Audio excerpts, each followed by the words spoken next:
Most people understand the 401k and even the IRA and the Roth IRA, but this little known account is actually better than all of them. The benefits here can actually help you right now by bringing down your taxable income today and let you invest the exact same way that the Roth IRA does, where you won't get taxed on anything that you use on it later on. Health savings accounts with a triple tax advantage are perfect, but only if used the right way. So these accounts have a three-pronged tax benefit. Account contributions are tax-free, and investment growth and withdrawals are also tax-free if used for eligible medical costs. Now, why is this so important even if you're nowhere near retirement age? Well, on the list of top 10 expenses that you will run into in retirement age, AARP says that healthcare is number one. Fidelity even says that retirees on average today can expect to spend about $315,000 on healthcare and medical expenses alone. So by saving and investing in your HSA today, you could effectively eliminate the biggest expense that you're going to have later while also bringing down your taxes today. A health savings account, or HSA, is a tax-advantaged account created for or by individuals covered under the high deductible health plans to save for qualified medical expenses. And then people who are absolutely using it to their full potential are superpowering this account by getting it to grow by tens of thousands of dollars completely tax-free for retirement in a way that I'm going to share today. The secret is in what nobody really talks about with these accounts. The contributions to an HSA are invested over time and can be used to pay for qualified medical expenses such as medical, dental, and vision care, and prescription drugs. And I know that if you're 50 years old or younger, you probably don't have an HSA or don't have much interest in an HSA because healthcare and medical stuff isn't necessarily at the front of your mind because you're still young. Well, coming up later in this video, I'm gonna show you that no matter what your age is, it's very important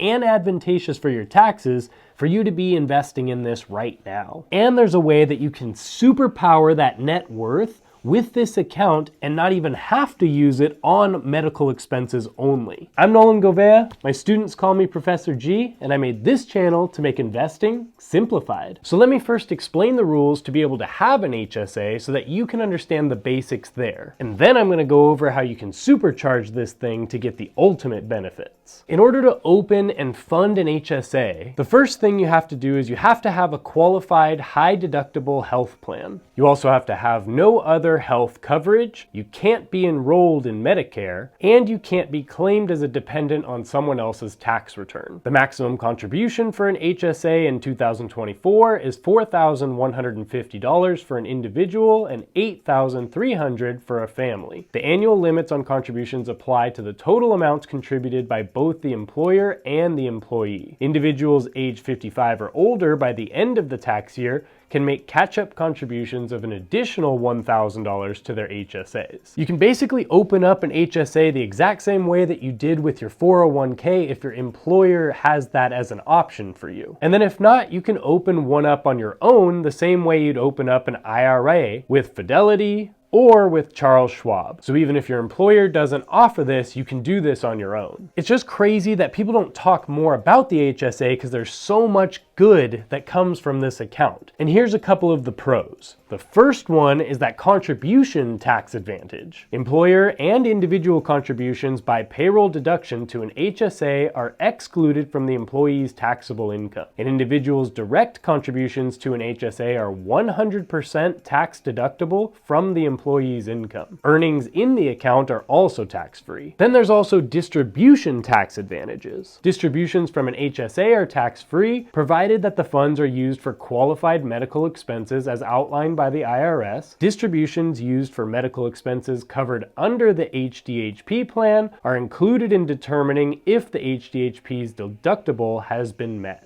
Another pro is the investment options. You can also use the money in your HSA to invest in stocks and other securities, potentially allowing for higher returns over time. And before we move on to some cons or some things that you just need to look out for with this account, let's go a little bit deeper into that third pro because that's how you're going to supercharge this thing. So first of all, most people look at the HSA as a savings account, probably because it's called a health savings account. They like the fact that they can put a couple of grand in, and then in the near term, if they want to use that for medical expenses, they can then take that money out, use it for the medical expenses. It was all tax-free, and it continues to be tax-free, and so they get that benefit there. And that's amazing. If that's the way you're using it, that's a great way to save on some taxes. But there's an even better way to do this. I want you to stop looking at this thing like a health savings account where it's just parking some money and then taking that money out and using it, and more so look at it like a health investment account or even a health retirement account. Basically, the way that you're going to be able to hack the system and get crazy gains in this thing is to treat this account the exact same way you're treating your Roth IRA or your 401k, with long-term thinking. According to Fidelity Investments, the average American couple estimates the total cost of healthcare and retirement to be $41,000. However, in actuality, the average 65-year-old couple retiring this year can expect to spend an average of $315,000 on healthcare expenses throughout retirement. That's a lot of money to come up with. And those numbers are for people that are retired today. For those of you that are going to retire in 5 years, 10 years, 20 years, those numbers are going to be way higher, and we can expect that to increase just like everything else. So the reason why this HSA can be such a life changer is that in retirement, usually people have to pull from their 401k or their IRA, and all the expenses within retirement are being pulled from those accounts. And as you start taking money out, that money starts dwindling down, and so now you have less safety and less money in retirement. And that's the last thing you want in retirement time. But if you have another account to pull from, and then you don't have to take as much out of your 401k or your IRA, because this HSA is covering the biggest expense that you're gonna have in retirement time, that's gonna give you so much more safety, so much more longevity. You're gonna be much more sustainable and less stressed. So when you deposit money into an HSA, you have three options. Option number one is to just put the money in and then use that same money for medical expenses that come up in the near term. Option number two is to deposit the money, just let it sit in there, kind of like a normal savings account, and then use the money on medical expenses down the road, maybe in the longer term. And option number three, you can supercharge your money by investing the money that you've deposited the exact same way you do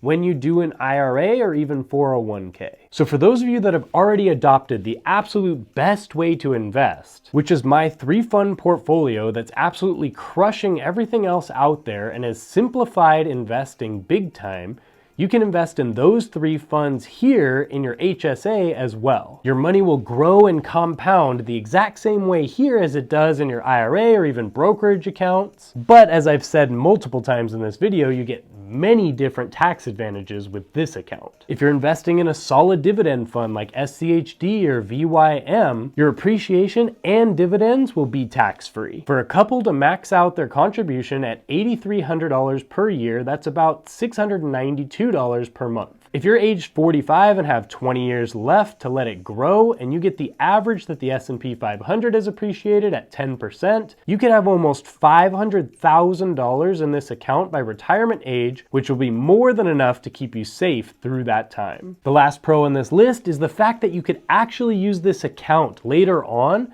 for things that are non-medical expenses. So for those of you that just aren't that psyched about saving for medical expenses down the road because you just think you're gonna be healthy forever, well, if you are and you don't need to use the money on medical things, you can actually use that money on non-medical things. The funds in an HSA can be used for general non-medical purposes without penalty once the employee reaches age 65. However, any withdrawn funds used for non-medical purposes are still subject to income tax. And if HSA funds are withdrawn for non-medical use before 65, some penalties apply, which is just like the rules for most retirement accounts. Now, the HSA is absolutely amazing, but there are some drawbacks and some things that you just want to be aware of. So the first con are the deductible requirements. The most obvious key drawback is that you need to be a good candidate for the HDHP. In addition, you must have a high deductible plan, lower insurance premiums, or be affluent enough to afford the high deductibles and benefit from the tax advantages. The other con, or I guess just thing for you to think about, is that you are going to need a little extra cash sitting around. For those of you that have been watching my channel for a while,